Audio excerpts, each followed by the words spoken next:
ऐसा लग रहा है जैसे किसी ने चीजें छुपा के रखी है। घर में स्त्री ना होना, घर दोनों का बुरा हाल हो जाता है।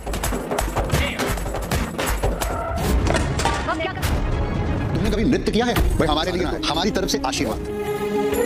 आने वाला एपिसोड होने वाला है और भी ज्यादा इंटरेस्टिंग, जहां अनुपमा पहुंच जाती है और वहां पे कहती है कि मुझे ऐसा लग रहा है यह चीजें संभाल कर नहीं छुपा कर रखी जाती हैं। लेकिन वहां तभी मनोहर जी कहते हैं अगर घर में स्त्री ना होना तो घर का हाल ऐसा ही होता है। और अनुपमा को कहते हैं कि आपने कभी नृत्य किया है? नहीं किया है तो ये लो मेरी तरफ से आपको आशीर्वाद है। अनुपमा उसे बार बार मना करती है लेकिन और वो उसे दे देते हैं और कुछ नशे की दवाई उसे पिला देते हैं, जैसे उसे चक्कर आने लगता है। वहीं दूसरी यहाँ देखेंगे जहाँ मोटिवा अनुपमा को उस जगह पे देख लेती है और मोटिवा शाह हाउस में आती है और चीजें पटकने लगती है और सबको सुनाती है कि बस अब अनुपमा का यही काम रह गया